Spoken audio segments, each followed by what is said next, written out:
Encore, c'est un tour international. Voilà, alors, Erev Tov à tous. Nous avions, dans la dernière séance, expliqué Il est là. et développé un élément très important sur la passion, le désir et la façon dont la Torah nous invite à sublimer cette passion. Et on avait donné un commentaire du Yahabetz, de Yaakov MN, sur le fait que l'étude de la Torah, l'énergie que l'on dépense dans l'étude de la Torah, rassasie littéralement le Yetzer Hara, le rend absolument. C'est pas qu'elle elle va pas à l'encontre, elle le rassasie, elle lui donne une telle nourriture, un tel plaisir que finalement il ne cherche plus rien d'autre, il est rassasié.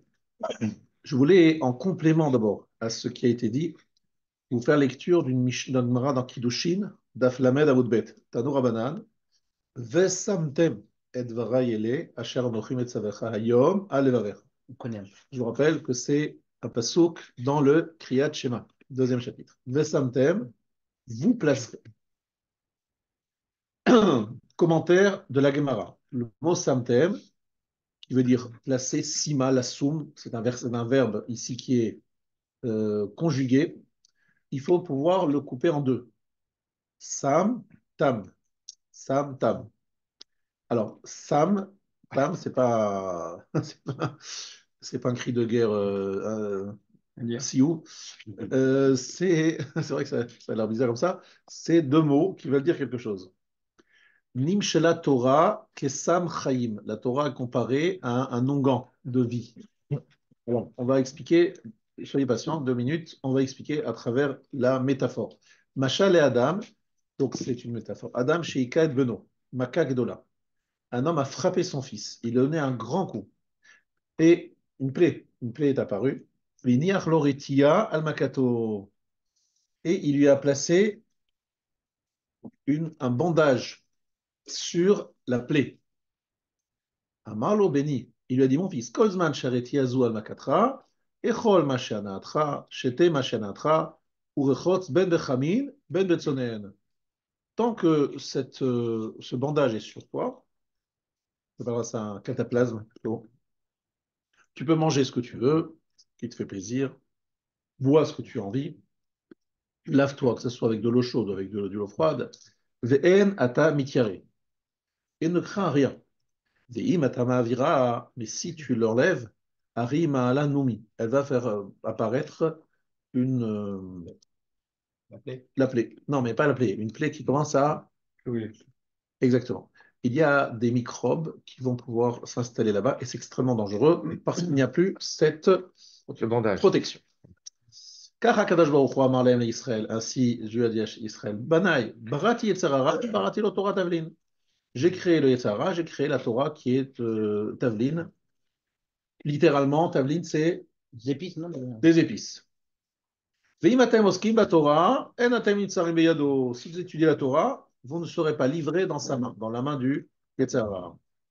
Chez les Mar, alors il t'étive se'et, Certes. ve'im ayin atem oskim la Torah, atem nitzarim beyado. On va résumer ce qui est écrit ici.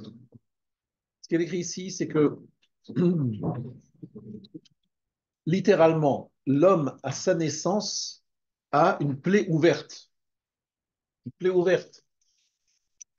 Et il est en danger parce qu'il a une plaie ouverte, comme on sait très bien ce qu'une plaie ouverte représente comme danger. La peau nous préserve des microbes. Lorsqu'il y a une plaie ouverte, on a un danger. Akadosh Baruch Hu a dit, j'ai frappé, donc j'ai mis une plaie ouverte. Vous êtes en danger, j'ai prévu le cataplasme pour vous protéger. Ce cataplasme s'appelle Samtem, Samtam, c'est-à-dire Tam, c'est quelque chose qui est, on appellera ça entier, complet, et Sam, c'est un onguent qui a pour but de protéger la plaie des attaques des virus et des microbes. Donc, comment on va appeler ça? C'est-à-dire, on met sur la plaie un cataplasme qui est totalement Hermétique. hermétique. Voilà. Le mot tam, qui veut dire entier, ici veut dire hermétique. Et le mot tam veut dire, on va dire, les éléments thérapeutiques qui sont enfin, les médicaments qui permettent de protéger des attaques diverses et variées. J'ai une question. Pourquoi il donne un coup? Alors, justement, Akadosh Baruch Hu, qui est notre Père, qui nous aime, Ouais. Finalement, on présente le Yetzirah comme étant un coup, une plaie Donné ouverte par le bon Dieu. par le bon Dieu lui-même, par le Père lui-même. Le Père, il frappe son fils. On parle ici, je vous rappelais, d'un fils et d'un père. Donc c'est le père qui a frappé son fils. Donc, a priori, il n'a rien fait en plus. Le fils, il n'a rien fait, le pauvre. Il arrive et il se prend une Direct. dès la naissance. C'est avant la naissance. Je vous rappelle que le Yetzirah rentre au moment de la naissance. On l'a expliqué ici plusieurs fois. Au moment de la naissance. Donc c'est au moment de la naissance, il se prend des coups. Et il n'a rien fait, le pauvre. Il vient d'être. Qu'est-ce que tu veux? Bon. Donc en fait, on veut nous expliquer la fragilité qu'a l'homme devant. Hachem a voulu créer chez l'homme une fragilité qui nécessite absolument, absolument une protection. Hachem a donné la protection, mais il a aussi donné le coup. La question est de savoir, mais ne lui donne pas de coup. Exactement. Évidemment, ne lui donne pas de coup, ne le met pas dans une situation de danger. Alors évidemment, sinon, ce n'est pas la peine de vivre sur Terre s'il n'y a absolument aucun challenge à relever. Hachem nous a mis sur Terre avec plein d'épreuves pour nous permettre de développer, justement, de créer et de faire en sorte de bien garder de façon hermétique ce sam-tam, c'est-à-dire sam, cet onguent, cet élément de protection, ce cataplasme qui nous protège, s'il est hermétique, de toute agression extérieure. Mais sinon, eh bien, allo intetiv seet, veim ein, veim en, atem oskim imen, atem oskim Torah. Si vous n'étudiez pas la Torah, atem nimsarim beyado. Vous êtes littéralement livré dans sa main. Chez Neymar, la petach chatat rovetz. La petach chatat rovetz. Une explication extraordinaire de la Gemara sur un verset mystérieux dans Bereshit. Littéralement, la faute est tapie à la porte. Alors ici, ça prend quel sens? Il y a plusieurs sens qui sont donnés sur ce verset, mais ici, le sens de la Gemara, c'est quoi?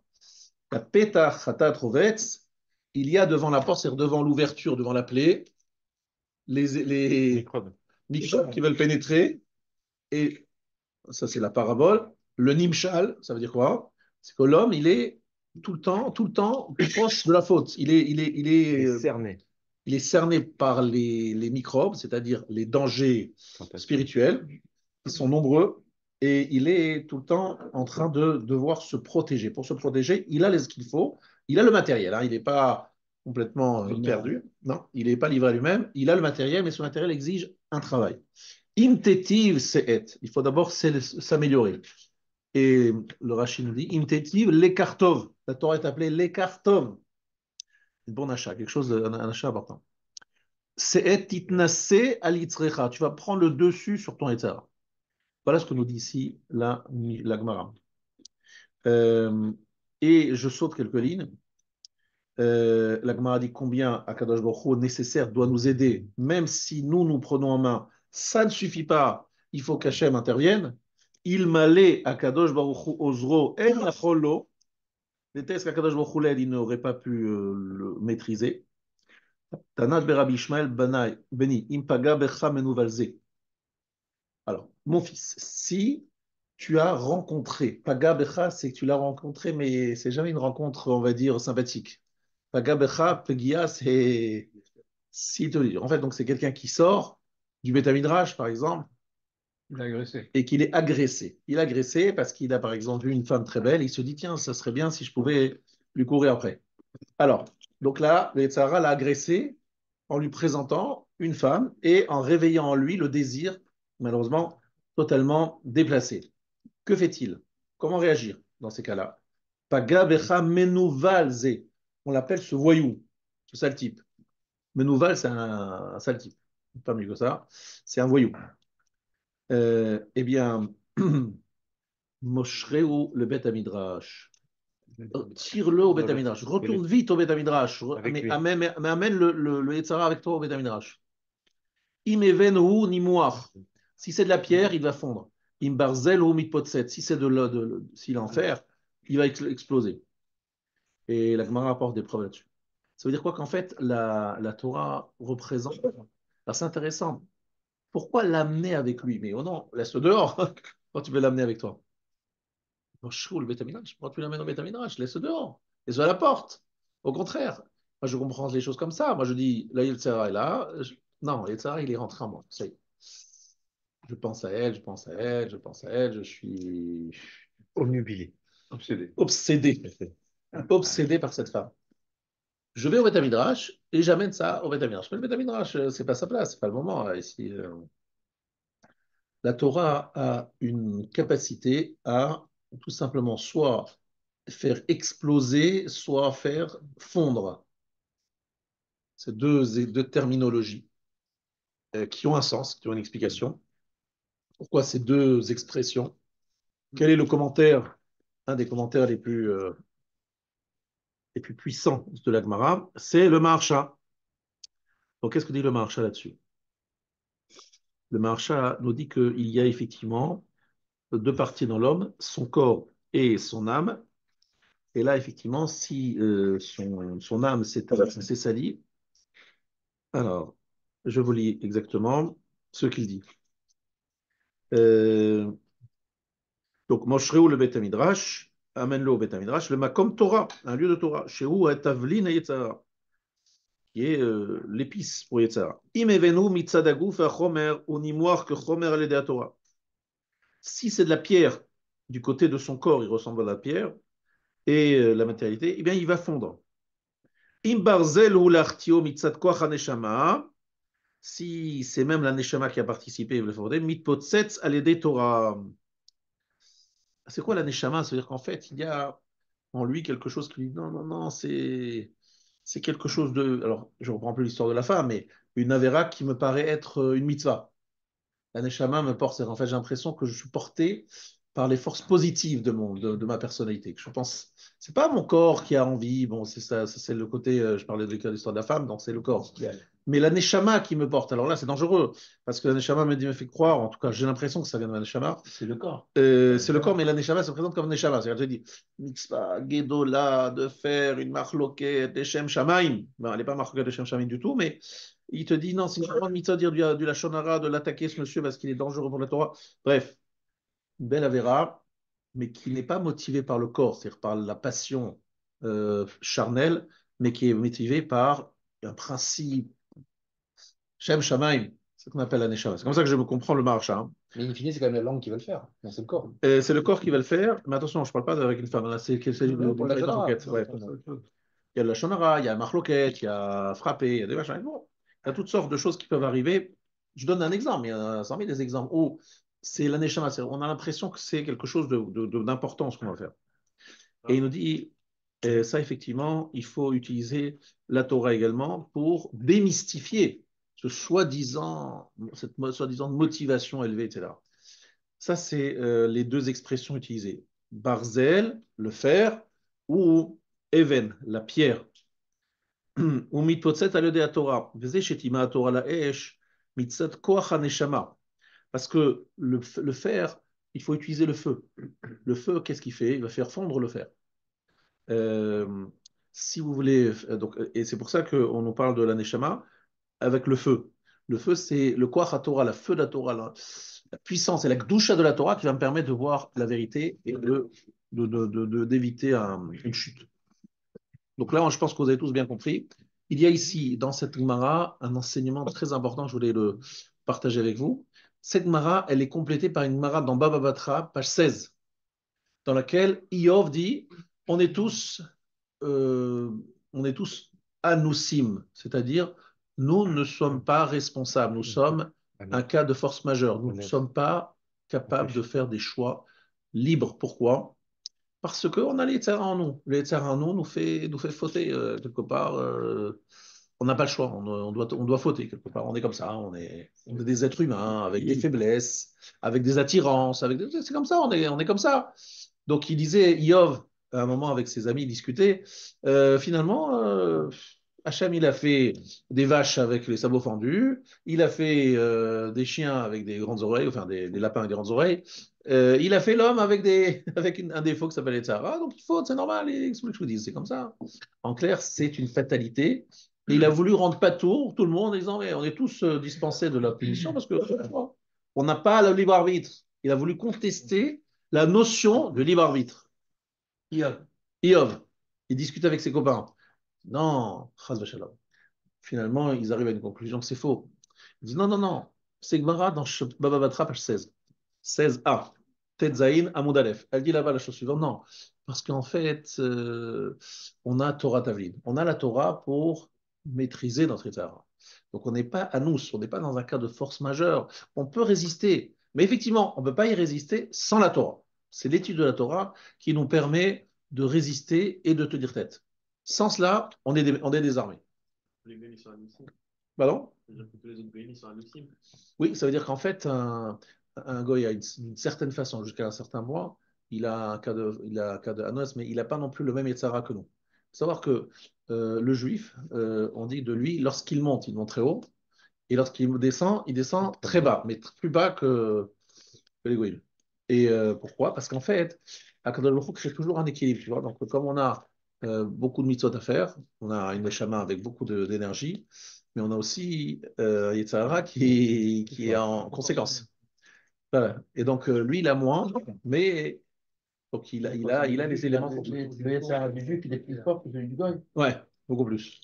C'est étonnant ce terme de Tavlin par rapport à la Torah. Alors voilà. On peut dire Ségoula, on peut dire en fait plein de choses d'autres que Exactement. Tavlin. Le mot tavlin est un mot a priori qui n'a absolument, absolument pas sa place ici. Oui. Parce que qu'est-ce que ça veut dire le mot tavlin? Tavlinim, tavlin au singulier, c'est une épice. Et on parle d'épices lorsqu'on fait la cuisine. C'est ça.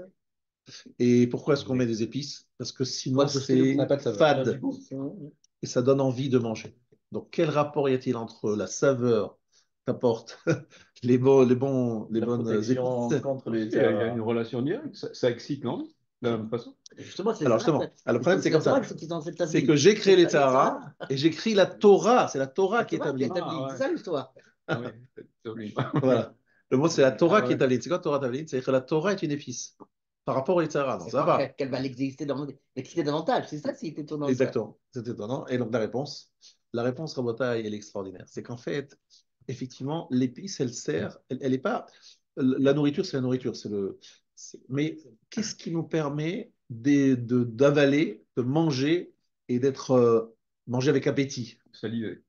C'est les ingrédients. Ah, tout à l'heure, comme on était dans la régie des questions, quelqu'un pose en ligne comment expliquer la notion de fer qui casse, vous avez dit, et de pierre qui fond. Alors que ce serait plutôt l'inverse. Exactement, Razak. Ça, c'est des bonnes questions.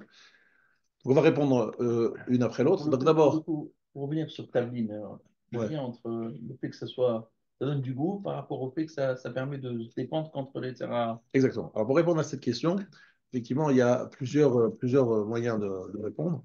Nous, en fait, on va donner un peu l'approche. Il y a plusieurs approches. Moi, j'ai reçu de mon maître. Voilà, Ravolbel, c'est toujours un peu la référence pour moi. Mais quelle est la notion même de Tavlin? Tavlin, on vient de dire que c'est une épice. Donc, une épice, c'est quelque chose qui. Donc, la Torah est une épice. C'est pas le Yetzirah qui est l'épice. Hein. C'est la Torah qui est l'épice et qui va donc donner du goût à la. Dans la vie. Quelque chose de bon qui ne s'explique pas, non? C'est un exhausteur de goût. Quelque chose de bon qu'on ne voit pas, qui ne s'explique pas. On va justement l'expliquer. Yetzirah ou Bria Baolam Hazeh, Velibriazu, Rida Kadosh Baruch Hu, Gam et Torah, le Toch Matzav, Shel Milchamet HaYetzer, Ketzad Matima Torah Shelem, le Torah Shekana Olam, et il nous explique la suivante. En fait, je vais peut-être le résumer d'une façon, on va dire, sans le lire dans les mots, parce que sinon, vous allez peut-être me perdre. C'est qu'en fait,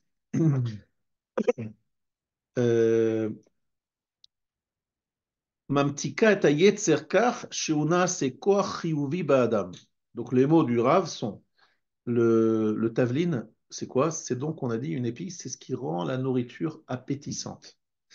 Donc lui, il dit, Mamtika et Yetzer, elle va adoucir le Yetzerara jusqu'à ce qu'il devienne une force positive dans l'homme.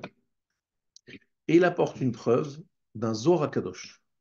Ilma le Yetzara chedvata dishmata loliave. Le joie dans l'étude, on ne ressentirait pas de joie dans l'étude. Alors c'est pour compléter en fait le shiur de la semaine dernière. Ça veut dire qu'en fait, lorsqu'on dit la notion de tavlin, lorsqu'on parle de la Torah qui est tavlin, en fait, le Yetzirah n'est pas quelque chose qui est profondément mauvais. Il est une énergie. Et cette énergie, si elle est bien épicée, donc bien consommée, est une énergie qui va me donner plus d'énergie et d'enthousiasme et de force dans mon étude. C'est pas, il ne faut pas la faire disparaître, il faut au contraire lui donner une épice, c'est-à-dire la rendre consommable, l'utiliser à bon escient. En clair, le Yetzirah pour moi, c'est une énergie. Cette énergie, elle peut être soit positive, soit négative. Pour qu'elle soit positive, il faut qu'elle soit saupoudrée de Torah, plus que saupoudrée d'ailleurs de Torah. C'est-à-dire que la Torah vient donner un goût à ce Yetzirah pour que je le consomme et que je l'utilise à bon escient. Et donc, ça veut dire quoi? Dit le Zohar Kadosh, je vous rappelle un petit peu, vous n'étiez pas là la semaine dernière aussi, qu'ils comprennent bien, c'est que lorsqu'il y a eu la volonté de la part des Anshe Knesset Agdola de faire disparaître le Yetzerara des Harayot. Ils ont dit, voilà, on voit que ça se passe bien. En ce moment, Hachem, il est sympathique. Il a déjà fait disparaître le mauvais penchant qui nous amène vers l'idolâtrie. Eh bien, profitons-en pour nous débarrasser du Yetzerara des Harayot. Voilà, on voit des femmes, on est totalement insensible, il n'y a aucune attirance, pas de problème, pas de mauvaise pensée, zéro. Eh bien, C'est match technique. Non, les poules ne prenaient plus des œufs. Pardon, Les poules ne prenaient plus des œufs. la Gemara dit, les poules ne pondaient plus des œufs, mais le Zohar Kadosh dit autre chose. Le Zohar Kadosh ne parle pas des poules, il parle des hommes qui sont dans un Beth Midrash. Et il disait que les gens dans le Beth Midrash ne ressentiraient plus la joie dans l'étude. Lorsque vous voyez par exemple dans un Beth Midrash ces disputes, ces oppositions, cet enthousiasme, cette guerre entre quelque part entre la Chavruta, entre l'un et l'autre, ce feu, voilà. Ce feu, c'est le feu du Yetzirah. Sauf que le feu du Yetzirah, il est radouci, il est accompagné d'une épice qui s'appelle la Torah.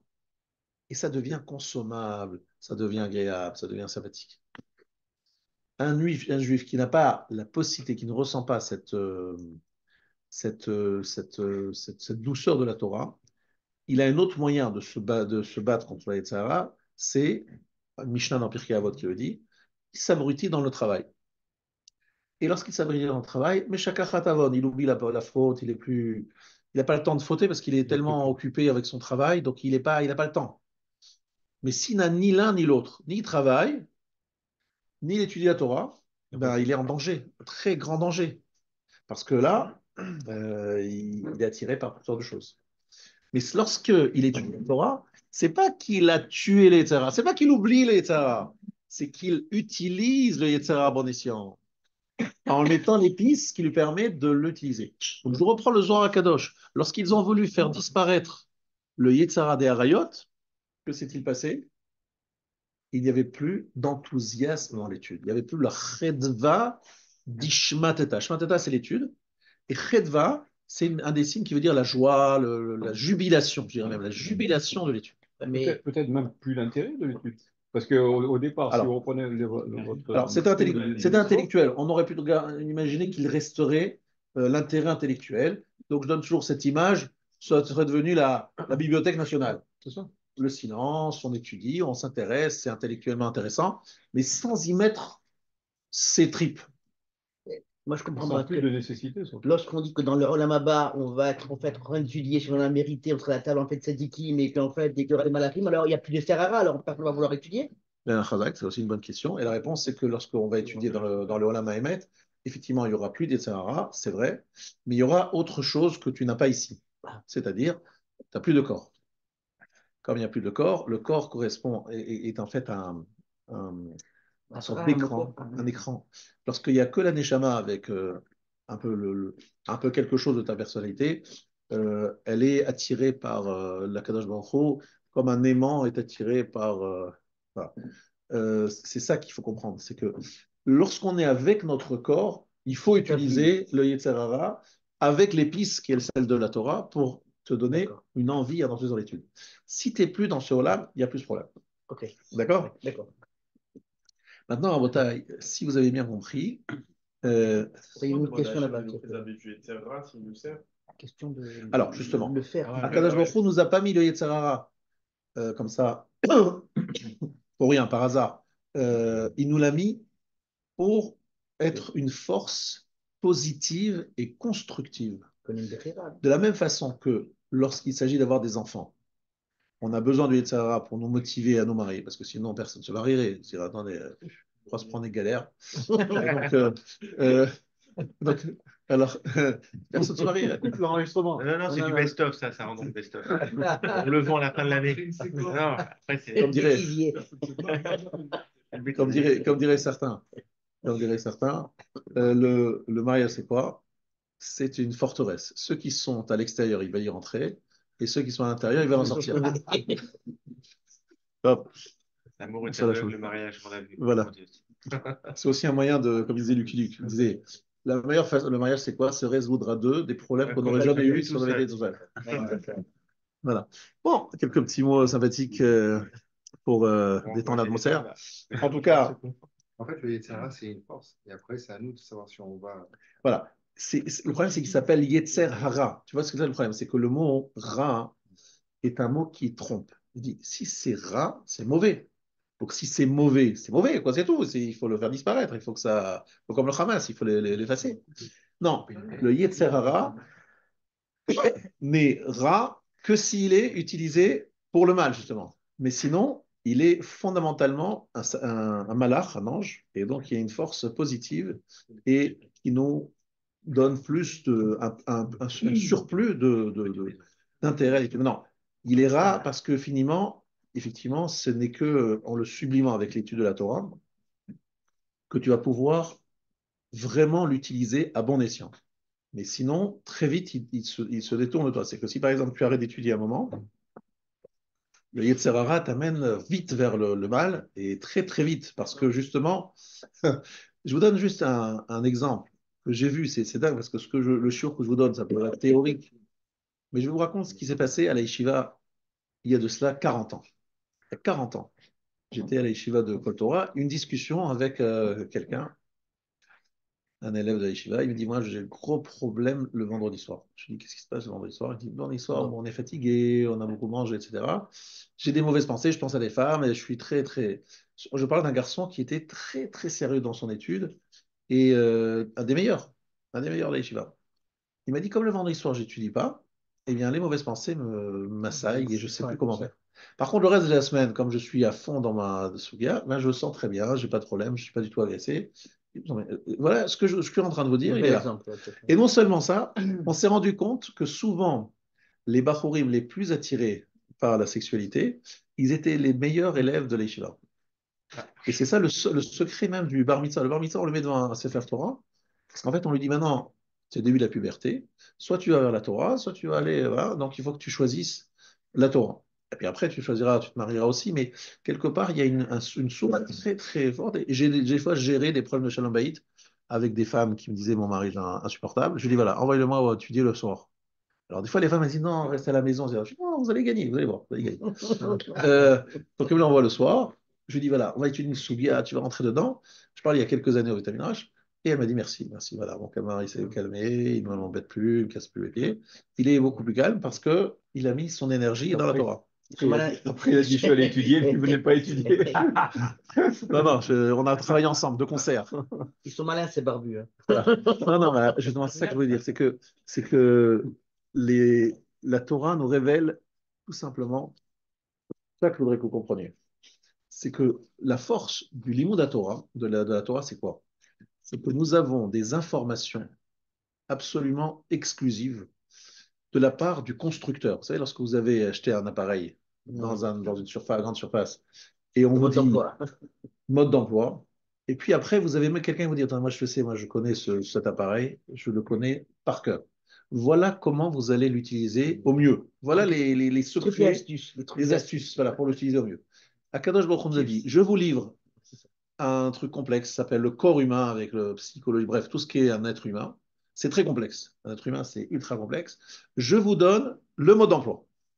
Ce mode d'emploi, il est là, dans la Torah. Maintenant, à vous de l'utiliser à bon escient. Mais pour cela, lisez la notice. Je vous explique comment faire. Elle est où la notice? Elle a été donnée à Torah au Sinaï. Et tous ceux qui se disent ça, ils me disent, je leur dis, mais vous croyez que Dieu existe? C'est impossible qu'il ne nous ait laissé un appareil aussi complexe que l'homme sans donner les solutions pour savoir comment utiliser le mode d'emploi. C'est pas possible. Le mode d'emploi, il est là. Maintenant, il faut savoir, évidemment, trouver dans la Torah, maintenant, à un niveau beaucoup plus élevé, le Chazon Ish, c'est connu, c'est quelque chose qui est très marquant, c'est que il donnait à certains de ses élèves, de ses fidèles qui venaient le consulter, des croquis lorsque quelqu'un avait besoin d'une opération très complexe, et il lui disait, voilà le croquis de la façon dont le chirurgien doit opérer ta tête, opération à la tête, opération au cœur. Il lui expliquait, voilà, comment il fallait procéder. Le chirurgien, mais c'est qui vous a fait ça? C'est quel? Non, c'est un rabbin. Je dis, mais comment il sait?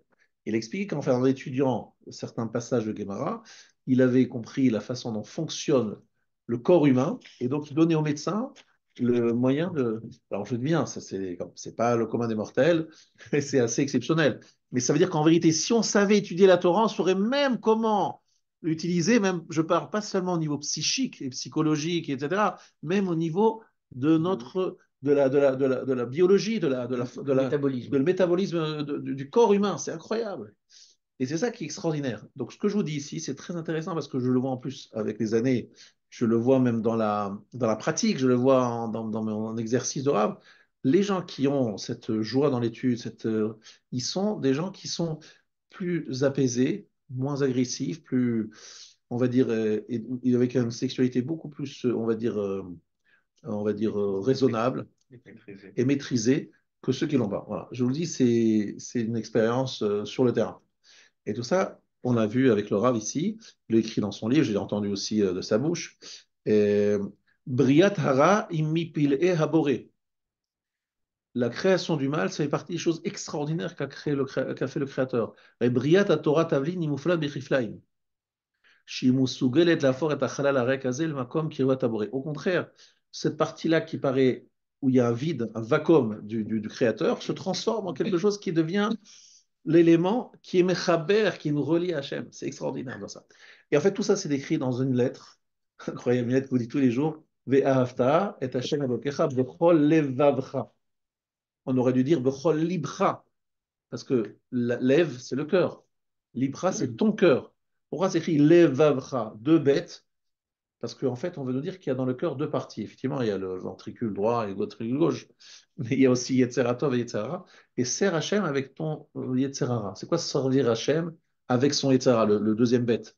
C'est quoi? C'est en fait que le Yetzerara participe, non seulement il participe, il est indispensable pour le chibour, le liaison avec la Torah. Et maintenant, je vais aller encore un peu plus loin. Je vais vous révéler quelque chose d'encore plus profond. Le Rav nous a expliqué cette notion de chibour, de liaison. En fait, à l'origine de tout ça, c'est une force qui me relie à ce qui est à l'extérieur de moi. Je veux dire, le Yetzer Hara, en vérité, à l'origine, il me dit, va vers quoi? Ben voilà. Alors, si je ne travaille pas, si je ne fais pas un effort sur moi-même, je vais vers tout ce qui est autour de moi pour essayer de l'approprier. Et c'est une approche ultra égocentrique. Je veux tout amener à moi. Une belle femme, elle doit être à moi. Beaucoup d'argent, ça devient à moi. Une belle maison, c'est à moi. Ouais, dès que vous voyez quelque chose de beau qui bouge, dit ah, ça doit être à moi. Ça, c'est cet élément-là qui vous pousse à vous relier, à être partout, à mettre votre présence là où où vous voyez des belles choses, des choses que vous voudriez avoir. Ça, c'est la notion du Yetzara au départ, à l'origine. Le Talmid Chacham, même pas un Talmid Chacham, même quelqu'un qui n'est pas un Talmid Chacham, il comprend que cette volonté de Chibour, il doit l'utiliser pour maîtriser, se relier à Kadosh Baruch Hu. Maintenant, se relier à Kadosh Baruch Hu, c'est rien dire. Parce que je vois des gens, des moines dans un monastère, ils sont là, Dieu, Dieu, machin. Les pauvres, c'est très difficile de se lier avec quelque chose qui est aussi. Donc, qu'est-ce qu'elle nous fait la Torah? Et c'est très intelligent.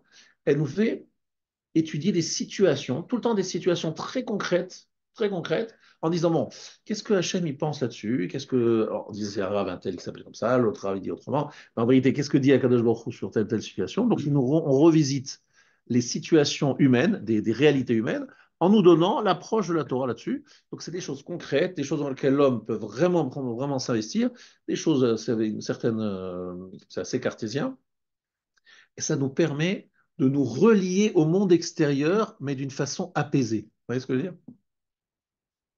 Et ça donne une chose incroyable. On en parlait encore hier soir avec un Rav. Il me disait qu'on allait consulter souvent le Rav Steinman, Zichrono Livracha, parce qu'il avait une chorma incroyable. C'était un malach, lui. Il mangeait rien, il vivait dans un taudis, enfin, ouais, complètement, mais alors, on disait, bon, c'est un ascète. Qu'est-ce que je vais lui parler? Une fois, on avait honte. Hier soir, je parlais avec un Rav, je lui parlais d'histoire, de sexe, de problèmes, de trucs horribles. Je dis, mais je ne vais pas le salir sa tête avec des histoires pareilles. Mais on dit, non, vas-y, c'est son rôle, il est là pour répondre à des questions de halakha, donc même des situations horribles. Moi-même, je lui posais des cas j'avais honte, quoi. Alors, il répond. Et en 2 minutes, il répond, il te donne, on dirait qu'il est dedans, qu'il est là, qu'il voit, qu'il connaît la situation, alors c'est un ascète. Non, l'étude de la Torah, c'est quelque chose qui étudie et qui va explorer les facettes les plus tordues Sordide. et les plus sordides de la création. Vraiment, hein, on prend des situations incroyables lorsque vous lisez la Gemara déjà. Et si vous étudiez les tchouvot, les responsables, vous voyez des situations, mais vous dites, mais c'est quoi cette histoire? De quoi on parle ici?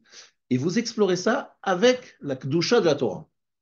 Ça vous donne une approche sur le monde et une clairvoyance et une intelligence que personne n'a, personne ne peut avoir parce que c'est la Chokhmah d'Akadosh Baruch Hu qui est le concepteur de cet magnifique appareil qui s'appelle l'homme.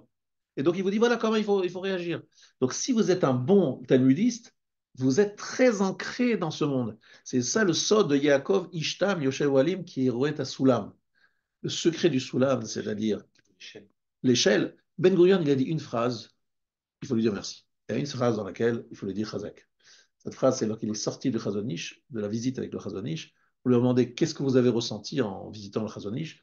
Il a dit j'ai vu un homme qui avait la tête qui atteignait les cieux, mais qui avait les pieds qui étaient sur terre. Les pieds sur terre. Les pieds sur terre et la tête qui touchait les cieux. C'est une très très belle définition de ce que c'est un tzaddik qui est mechaber, qui relie le ciel. Ça veut dire qu'il a la tête. Il est concret, il sait comment l'homme il est. Il comprend la réalité de l'homme sur terre, mais sa tête, elle est dans les cieux. Et justement, il puise dans le ciel les solutions pour les problèmes de l'homme sur terre. C'est ça sa force. Ça, c'est un Talmid Chacham qui est Mechaber. Et Soulam, c'est la même valeur numérique du mot Sinaï. C'est tout. En fait, Yaakov, c'est Ishtam, c'est le Yoshev Walim, c'est le Amouda Torah, c'est le patriarche de la Torah. On appelle Torah, Avoda, Gminut Rasadim. Gminut Rasadim, c'est Abraham. Avoda, c'est Yitzhak, c'est le Korban. Et Yaakov, c'est Torah. Et il est Mechaber Shamayim Vaaretz. Il est le Soulam, le Sinaï, etc.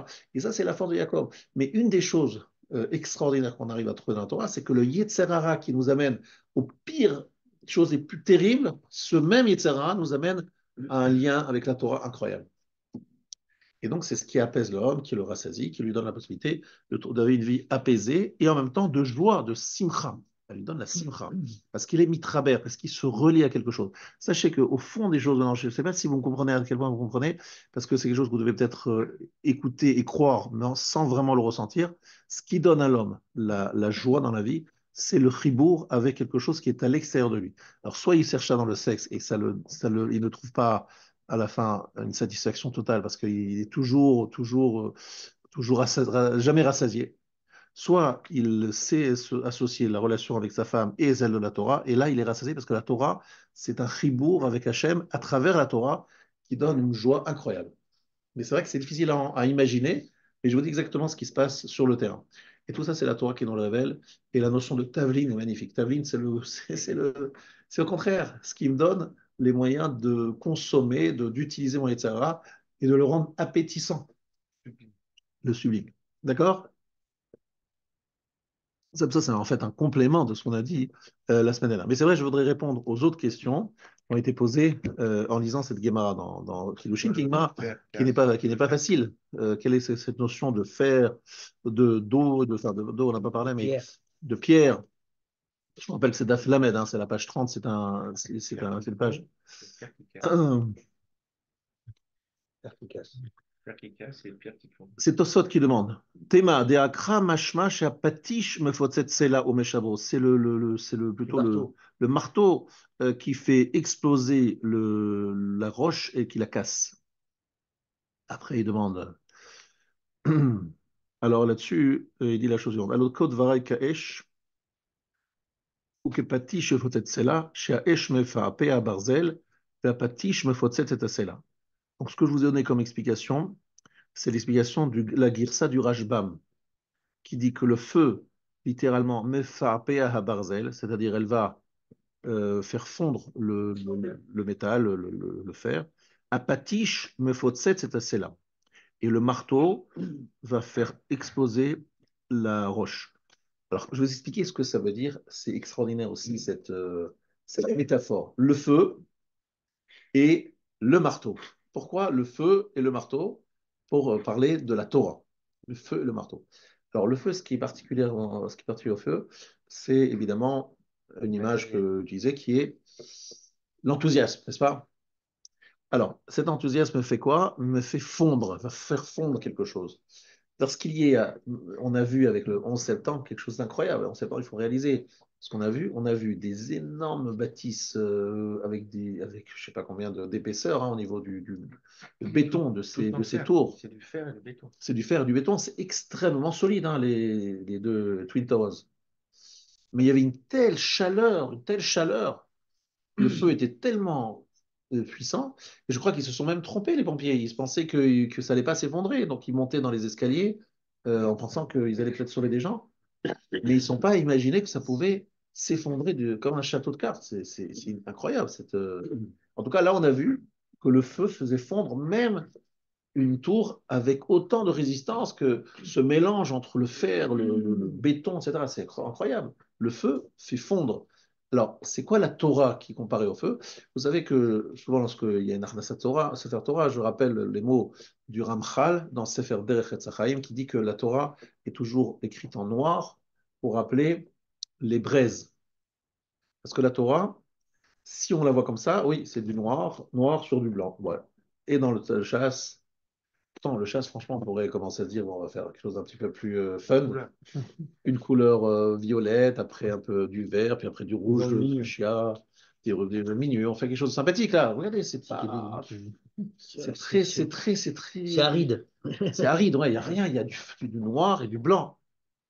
Ensuite, vous regardez le Sefer Torah. C'est assourd de faire un Sefer Torah dans une autre couleur que le noir. Impossible, on ne peut pas. On ne peut pas changer, on ne peut pas mettre... Alors, pourquoi? Parce qu'en fait, fond blanc, en plus. fond blanc. Parce qu'en fait, Eshdat Levana, c'est écrit il y a des citrés Kabbalah, mais dans le sens sain des choses, le Ramchal nous dit, c'est pour nous rappeler l'existence d'un élément très important qui s'appelle la braise. Qu'est-ce que c'est la braise? Un morceau qui paraît noir, totalement éteint, soufflé dessus, C'est incandescent. ça devient mais une flamme qui sort, on ne le voit pas de l'extérieur. Il faut souffler dessus.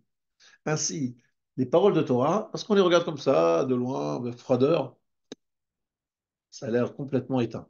Mais vous soufflez dessus, vous discutez, vous approfondissez, vous parlez, vous commentez, hop, vous dites, oh là là, il y a un feu extraordinaire qui sort. C'est quoi ce feu? C'est l'éclairage, c'est la chaleur, etc. Mais c'est grâce à votre parole, parce que vous parlez, vous expliquez, vous commentez. C'est la Torah Sheba Alpé qui va donner à la Torah Shebirtav toute sa puissance. Qui dit ça? Le Ramchal. Vous le trouverez à la fin de Messilat Yesharim. C'est extraordinaire de voir cette image-là. Le feu, c'est quoi? C'est l'enthousiasme, la clarté, etc.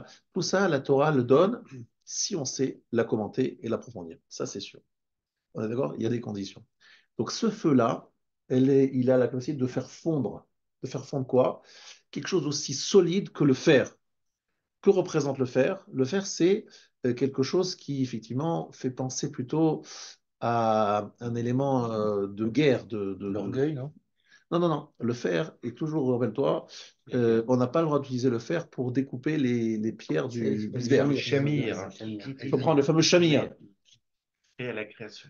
Chamir, c'est un. Pourquoi est-ce qu'on ne peut pas utiliser le fer pour découper les pierres du misbéach? Parce que le misbéach a été fait pour rallonger la vie de l'homme et le fer raccourcit la vie de l'homme. J'ai une question quand même. Oui. Désolé de vous interrompre. Mais il me semble que le socle d'une charrue, c'est aussi fait de métal et quand même, il faut bien s'alimenter à un moment donné. Oui, alors effectivement, ça a aussi une utilisation positive, c'est ça que je veux dire, le fer est une utilisation aussi très positive, mais il a aussi cette utilisation, donc il y a les deux. On dit des saves al-khar bechatirié, tu vivras sur ton glaive. Aujourd'hui encore, on n'utilise plus des épées, mais même les balles utilisées par l'armée israélienne, c'est quoi? C'est des balles en fer, en métal. C'est ça qui tue, c'est pas des balles en plastique. Donc, effectivement, donc il y a une évocation dans le fer. Effectivement, comme tu dis, on peut faire une charrue, on peut retourner la terre avec le fer, et avec le fer, on peut écourter la vie d'un homme. Donc, on peut donner la vie et on peut ôter la vie. Donc, effectivement, le fer, il a ce problème, c'est que dans la Torah, le fer est rappelé par rapport à Esav, Char Becha Tichye, et on ne veut pas que dans le Mishkan, on puisse penser, en pensant au Misbéach, à quelque chose de négatif, quelque chose qui soit de nature à raccourcir la vie. Donc, on exclut le fer parce qu'il a aussi cette option-là, cette utilisation-là. Mais lorsqu'on parle ici de Torah, du fer et de la. C'est qu'en fait, le Yetzer Hara, il a deux éléments qui sont pénibles avec le Yetzer Hara, une agressivité. On est comme ça des fois, une agressivité, une volonté de s'imposer, d'être le meilleur, d'écraser tout le monde. C'est un peu ça, cette violence qu'on a en nous.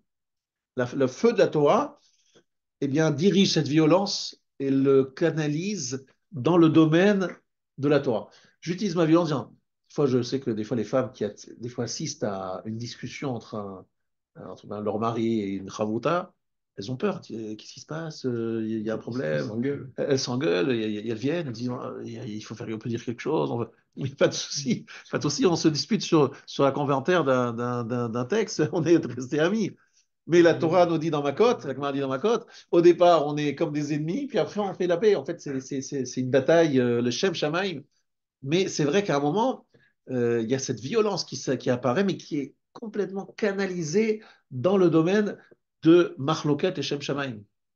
Cette violence, elle est en nous. Il faut qu'elle s'exprime. Mais il faut le feu de la Torah pour la conserver dans un cadre où ça ne se transforme pas en quelque chose de personnel. Vous comprenez? C'est ce qu'on appelle la Machloket et Shem Shamaim. Et elle est nécessaire. Et voilà, elle est constructive, cette discussion. Par contre, il y a une deuxième dimension, c'est la pierre. La pierre, c'est l'insensibilité. Alors, c'est le contraire. C'est les gens qui disent, bon, ça me saoule. Je sais pas les vers, les rabbins, les trucs, les bondieuseries, les prières, les trucs, machin. Oh là là. Là, c'est le cœur de pierre, c'est celui qui est indifférent. Alors, celui-là, il faut y aller avec un patiche pour lui faire sauter cette indifférence. Ouais, il faut y aller. Avec un marteau-piqueur, on dirait aujourd'hui, plus tellement on prend un marteau-piqueur pour arriver à faire sauter cette cœur de pierre, cette carapace. Voilà. Au Hachem, tous les juifs, ils ont un fond parfaitement extraordinaire, mais des fois, la carapace est très épaisse. On a l'impression qu'ils sont irrécupérables. Chas de Shalom, aucun juif n'est irrécupérable. Simplement, c'est une question de patience et d'utiliser la bonne perceuse. D'accord? Et la perceuse, c'est justement la Torah qui arrive. Et on a vu des gens avec plein de certitudes et de rejets qui ont été, ben voilà, tout simplement enchantés par la Torah, qui ont changé totalement. Et puis il y en a d'autres qui ne l'ont pas encore fait, mais bon, ça va venir. Donc, vous voyez, ces deux éléments, le feu, pardon, la fer et la pierre, sont des réactions face à la Torah qu'il va falloir toucher grâce au feu de la Torah ou grâce au marteau. Est-ce que c'est clair? Si vous avez compris jusque-là, je suis très content. Dans ce cas-là, je peux arriver à une certaine forme de conclusion sur la première partie de mon chiot.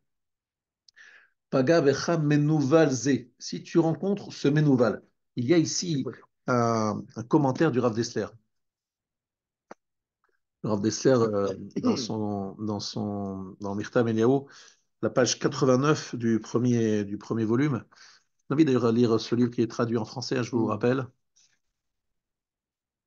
Le Rav Dessler a une vie très spéciale, il faut quand même que vous sachiez, parce que c'est un personnage il a étudié d'abord à Kelm, la fameuse yeshiva de Kelm, avec les élèves du Sabbat de Kelm. Mais après, il a été à Londres pendant quelques années, même avant 1940, hein, déjà dans les années 30. Et il s'est trouvé aussi là-bas pendant la guerre, effectivement. Et c'est comme ça qu'il a été sauvé. Euh, et donc, c'est un homme qui a une grande culture, on va dire, européenne. Voilà, et qui a écrit un livre de maîtresse, une œuvre maîtresse. C'est même pas lui qui l'a écrit, en fait. Il a donné des cours qui ont été finalement mis par écrit. Et il est vraiment un des grands penseurs, des grands les moussards de la génération. Et, et il nous dit que idéalement, la Torah, elle exige elle est un peu comme une femme jalouse.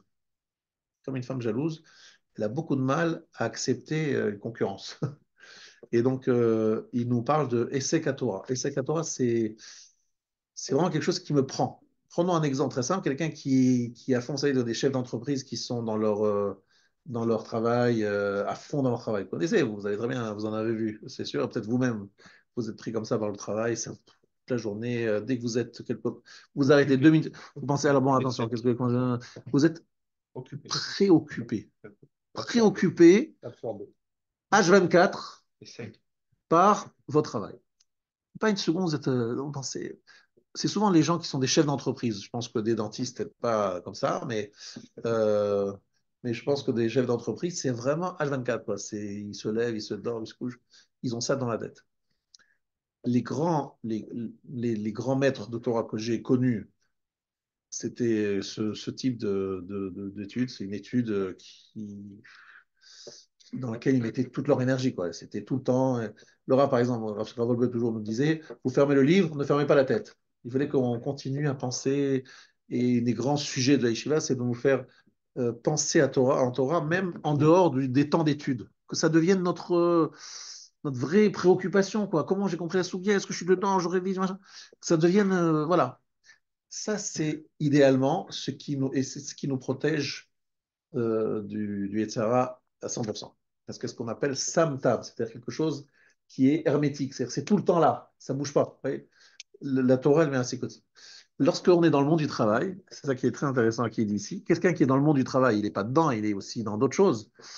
Et il doit se dire, c'est écrit dans le verset, Smach zevulun betzetecha ve'yissachar be'oalecha. Les brachot, vous savez, de Yaakov et de Moshe au Shvatim, c'est la paracha de cette semaine. Réjouis-toi, Zevulun, lorsque tu sors. Qu'est-ce que fait Zevulun? C'est un businessman, Zevulun. La Il est au bord de la mer. Il a des bateaux de commerce. Il fait du commerce. Business. Et Issachar étudie dans ta tente. Issachar est dans la tente, mais il dit Smar Zevulun, réjouis-toi, Zevulun. Réjouis-toi, Zevulun, pourquoi tu te réjouis? Alors, moi, j'ai connu le Zevulun le plus abouti que j'ai connu dans ma vie. C'est Monsieur Volson. Chrono Livracha, parce que c'est le père qui j'ai connu, on lui doit d'ailleurs ce bâtiment en partie, et sa passion, c'était de gagner de l'argent, mais uniquement dans le but de la distribuer. Jamais de l'argent pour lui, quoi. Et je connais quelqu'un qui m'a dit $1 milliard il a vu passer de dons. $1 milliard en quelques années, en 2, 3 ans, 4 ans. Mais pas qu'à lui, il faisait donner aux autres, il donnait de lui, etc. $1 milliard, on parle de sommes colossales distribuées dans le monde entier. Je l'ai vu chez mon beau-père, en train de se piquer, il avait des problèmes de diabète. Il était malade. Je le vois encore en train d'engueuler son bras droit en disant, mais pourquoi tu m'as pris un billet si cher? Moi, je voulais en économie. Mon argent, il n'est pas là pour mon confort. Mon argent, il est là pour le peuple juif. Vous voyez ça, ça vous fait un. Et sa joie, c'est de voir des mitzvot faites par son argent. J'ai trouvé ça tellement beau. Et lorsque je pensais à lui, il dit Smar Zevulun, etc. Réjouis-toi, Zevulun, dans ce que tu... tout son gain, son intérêt, son business, c'est de développer la Torah. Et lorsqu'il gagne de l'argent, c'est uniquement pour développer la Torah. Et je le vois en train d'engueuler mon beau-père. C'est le seul qui osait engueuler ces trucs, c'est dans les vachas, en disant mais il faut aller plus, il faut aller voir le ministre Intel parce qu'il faut obtenir des contrats avec l'État pour développer des écoles juives en France, etc. Je me rappelle comment il l'engueulait. Des fois, mon père, il fuyait parce qu'il était un peu intrusif et un peu chutzpah, mais le chutzpah de Gdusha, quoi, pour la Torah, pas pour lui-même. C'était beau à voir, c'était impressionnant. Le Zevulun dans sa splendeur, quoi. Rien pour lui, mais pour que la Torah se développe dans le monde. Et comme un businessman, il voulait que ça s'investisse, que la Torah se grandisse. Ça, c'est le vrai Zevulun. Celui-là, il gagne son argent, c'est pas pour lui. Et ça, c'est beau à voir, c'est magnifique à voir. Tu vois que Zevulun et Issachar sont vraiment associés. Et il dit que celui qui travaille comme ça, dans cet esprit-là, je gagne ma vie. Pourquoi tu gagnes ma vie? Bon, évidemment, pour me nourrir ma femme, nourrir mes enfants, c'est une évidence. Mais après, mais là, c'est d'accord. Tout l'argent qu'il y a en plus, c'est pas pour moi. Qu'est-ce que je vais en faire, l'argent? Je vais l'amener avec moi dans la Mahémet. Qu'est-ce que j'ai pas de valise. Les valises, elles sont pas acceptées là-bas. C'est pas comme Elal. Tu payes un peu, tu mets des valises dans le soute. S'il n'y a pas de soute, il n'y a pas de machin. Il faut mener des choses légères. pour pouvoir partir avec dans le monde, on a Mahomet. Donc, les lingots et même les lingots, même les billets de banque, hein, c'est trop lourd. Donc, C'est pas le bon devise. voilà. Et même si c'est en dématérialisé, ça passe pas non plus là-bas. Donc, effectivement, ça, c'est la notion de smart zone, etc.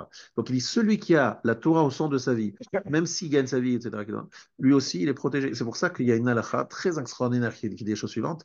Quelqu'un qui va dans une souka le matin, il prend le petit-déj. Puis après, il va au travail. Il revient à midi. Est-ce qu'il refait la bracha les souka? La réponse est oui. Il a fait une afsaka, il a fait une coupure, il faut refaire. Quelqu'un qui étudie le matin, il était au Beth Midrash, après la tfila, il a fait les limons de la Torah, après la prière, il étudie. Puis après, il va travailler. Il revient à midi, il va étudier de nouveau. Est-ce qu'il refait Birkat Torah? Non, Bizarre. Pourquoi il refait pas Birkat Torah? parce que le travail, c'est la Torah. Alors, le travail, c'est la Torah. Franchement, Michael, C'est explique-moi. l'alakha. C'est une Bien sûr, halakha. parce que je ne vais pas tricher, je ne vais pas voler, je vais pas tromper dans les poids et mesures, je vais réfléchir à bien me comporter, donc j'étudie. Alors, c'est pas tout à fait un peu plus que ça. Le Rav Chaim de Vologine nous dit que normalement, mais je comprends que les travails de l'époque du Rav Chaim de Vologine et aujourd'hui ça a changé. Mais juste vous dire comment le Rav Chaim de Vologine voyait quelqu'un qui travaillait, c'est quelqu'un qui faisait des travaux manuels en général à l'époque et qui dans sa tête était en train de réviser ses pages de Gemara et il faisait son travail en même temps. Bon, c'est vrai que c'est compliqué lorsque tu es dans des ordinateurs de penser en même temps, tu risques de mal faire ton travail. Mais l'idée qu'il dit ici, c'est très intéressant, c'est qu'en fait, Shani Torah, she'eno meyaesh dato, she'kol sha'ada adam mechuyav lilmod. Et comme Yoshev kol hayom belo ifsek. Jamais il dit non, ça y est, c'est terminé. L'étude de la Torah, c'est quelque chose qui est permanent, Non, mais le rappel, qui nous c'est accompagne partout. le Et rappel, que tout ce qu'il fait, c'est dans ce but-là, dans ce but d'étudier la Torah. Donc c'est véritablement quelque chose qui doit être que Batel, je donne toujours cette image de Icar et Tafel. Lorsque vous avez un gâteau et que vous avez une tarte aux pommes, vous faites la bracha de Boré Mezonot. Mais pourtant, il y a des fruits. Et si par exemple, il y a un fruit qui tombe, il y a une pomme qui tombe, vous avez mangé toute la pâte. Il ne reste plus la pomme. Vous faites quoi? Aetz? Le bal bracha. Vous faites Aetz ou pas? Non. c'est le bracha laquelle, non? Il n'y a pas ça avec brachot, c'est vadaï qu'il ne faut pas faire la bracha. Pourquoi? Parce que vous avez fait la bracha sur le gâteau, vous avez rendu quitte toute cette nourriture, même s'il y a une pomme qui tombe après, vous avez mangé toute la pâte, pas tour, vous ne faites pas le bracha, zéro Par contre, brachot. avant de Vous avez fait manger, mezonot, ça fait l'ensemble. Pourquoi? Icar, le principal qui est le mezonot, rend pas tour ce qui est secondaire. Je ne vais pas entrer dans les halachot de Icar et Tafel, mais je veux dire la même chose dans notre vie. Dans notre vie, il faudrait que le Icar soit Torah ou des mitzvot qui sont associés à la Torah, etc. Et le reste, ce soit juste des moyens pour y arriver et pouvoir le faire. Et donc à ce moment-là, toute la journée, c'est quoi? C'est que Torah. Ah, mais il y a une partie aussi qui n'est pas Torah. Non, mais c'est Tafel, c'est secondaire. Donc, Ikar, peut-être Tafel, c'est le principe. Le grand principe que. Donc, en fait, finalement, la Torah ne s'arrête jamais. C'est ça qu'il faut bien comprendre. Et c'est comme ça qu'il faudrait le vivre. Après, c'est pas facile, c'est un vrai combat, mais c'est effectivement ce qu'il dit ici, le Rav Dessert. Il y a une deuxième chose que je voulais citer au nom du Rav Dessert, donc là c'est la page non, non c'est la page 47 du chapitre du volume 3. Non, maintenant, celui qui était 80. Ça c'est le volume 3, c'est un autre volume, donc vous savez qu'il y a 5 volumes, donc alors il dit qu'il y a effectivement, et je vais devoir continuer la prochaine fois parce que je vous ai dit qu'il y avait deux moyens de revenir à la maîtrise de soi. Et je suis qu'au début, donc ce sera pour la prochaine fois, Maison d'Hachem. On espère dans 2 semaines, s'il n'y a pas de rien. Parce que la semaine prochaine, je ne suis pas là. Mais dans 2 semaines. Alors, il y a effectivement un premier chemin qui est un chemin assez facile, mais qui demande que vous écoutiez vraiment bien. Il reste qu'un quart d'heure. On écoute bien la notion de impaga becha menouval ze. Menouval, c'est ce mot sur lequel j'ai un peu insisté. Et je voudrais l'expliquer maintenant avec l'explication du Rav Dessert. Menouval, ça veut dire, je vous ai dit un voyou, je vous ai dit un sale type. C'est vraiment un sale type. C'est quoi un menouval? C'est quelqu'un qui vous propose quelque chose, qui vous propose une affaire, mais en fait, c'est que du mensonge, de l'escroquerie, quelque chose de terriblement retors, et c'est un vrai filou, quoi. Un vrai filou.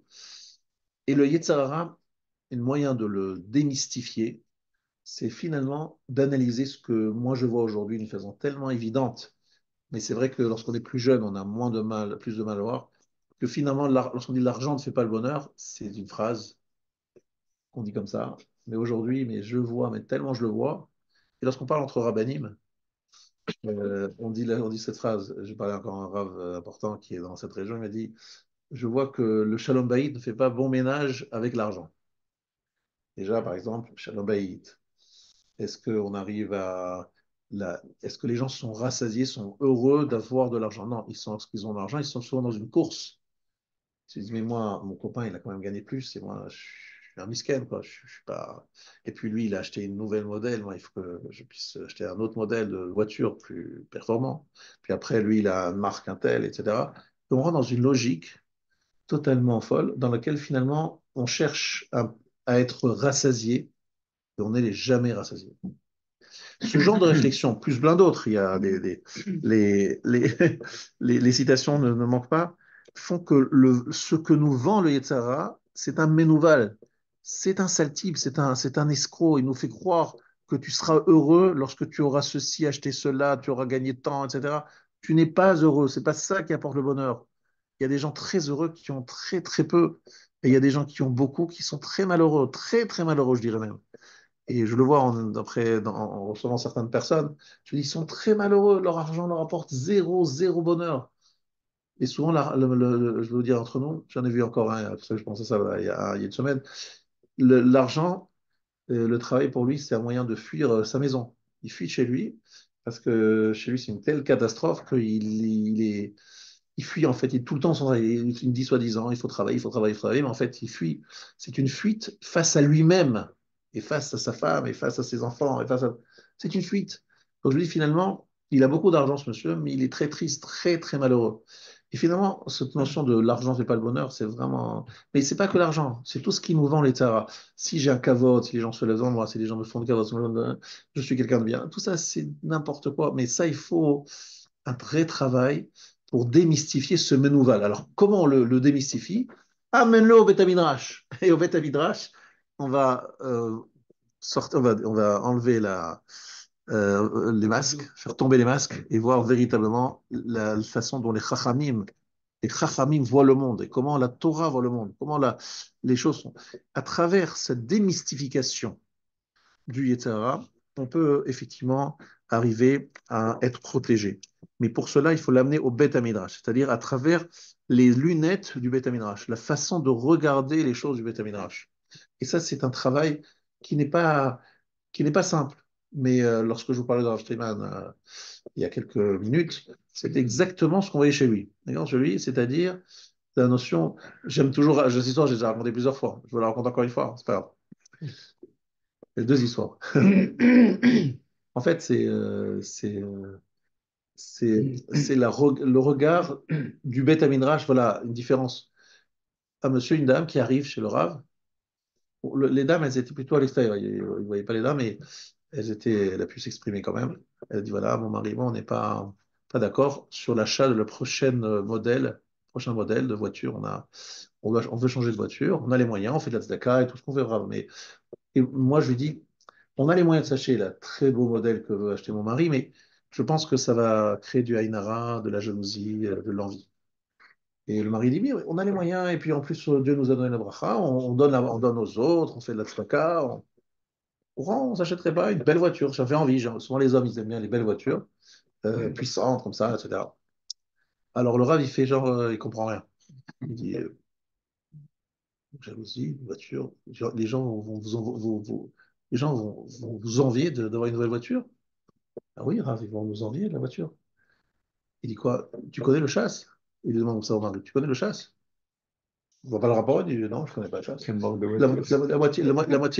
la moitié du chasse? Tu connais la moitié du chasse? Tu peux Un comprends. pêche de Mara. Tu connais une macérette? Non. Et tu connais peut-être une souga bien? Non. Alors pourquoi tu veux que les gens t'envient? C'est pas enviable. Non, il n'est pas bête, le Rav. Il sait très bien ce qui se passe dans ce monde, mais il voulait tout simplement lui montrer que les vraies valeurs. La frivolité de ça. Ok, l'important. En deux mots, il aurait dit vous êtes des gosses, en fait. Des gosses en train d'y réfléchir. Bon, t'as une nouvelle voiture, moi j'ai une nouvelle voiture. C'est ridicule. Les gosses, voilà, ils se jouent. Non, j'ai la voiture bleue, l'autre, il a la voiture rouge. Non, mais j'ai une plus grande voiture. On voit les enfants faire ça. Et vous savez quoi? Les adultes, ils font la même chose. Le dernier modèle des machins, c'est des gosses, c'est du niveau. Alors, la voiture est juste plus grosse et plus chère que les petites voitures, mais c'est seulement ça qui change. la vraie chose, le vrai kinyan, la vraie acquisition, c'est pas ça, c'est les vraies valeurs, c'est d'être connaître la Torah, c'est kinyan la Torah. Ce kinyan Torah, c'est pas seulement la connaissance, c'est les efforts incroyables qu'il faut produire pour y arriver. Ça montre un travail sur soi qui est énorme. C'est ça la vraie grandeur.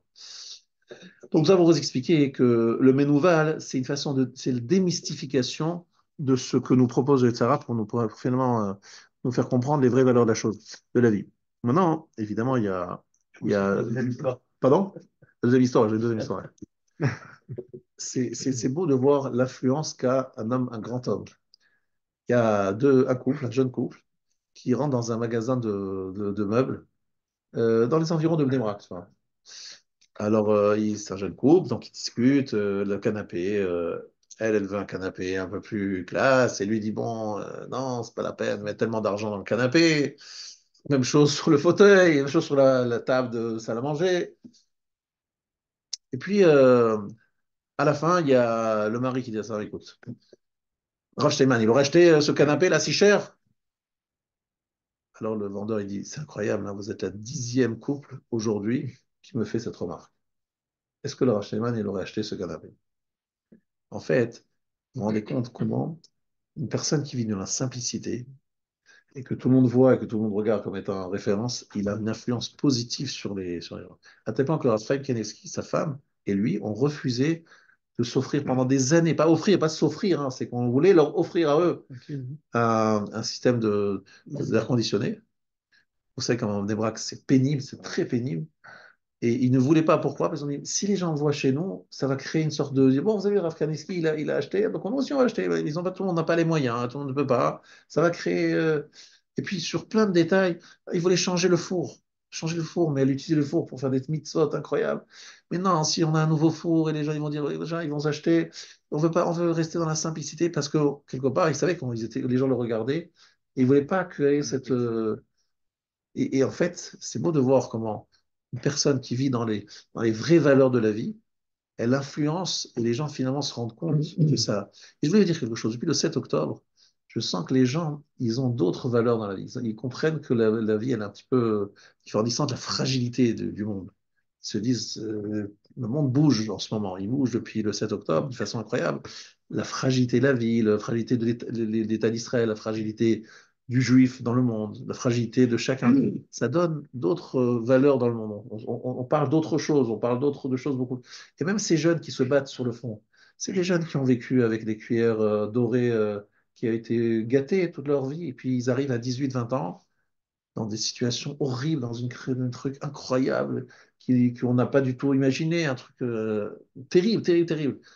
Qu'est-ce que ça fait? Ben, ça fait que les gens, finalement, ils relativisent les choses, les vraies valeurs reprennent vraiment de place. Et c'est vrai que nous tous, on doit se prendre un peu de hauteur. On va se dire, non, finalement, c'est un Menouval, il essaye de nous vendre des trucs qui ne nous apporteront pas de bonheur et dans lesquels on va investir tellement d'énergie, alors que les vraies valeurs des choses, on les laisse, on les délaisse surtout. Je pense que c'est une période particulièrement propice pour arriver à ce résultat. Alors, j'ai pas commencé le cours sur lequel que je voulais commencer, que je vais avancer, mais c'est pour la. Le Rav Wolbe nous dit qu'il y a deux éléments, deux forces qui nous permettent vraiment de prendre le dessus sur nos faiblesses. Il appelait ça Ratson et Mahashava, la volonté et la Mahashava. Alors, le Mahashava, c'est pas la pensée comme ça, dire en un mot.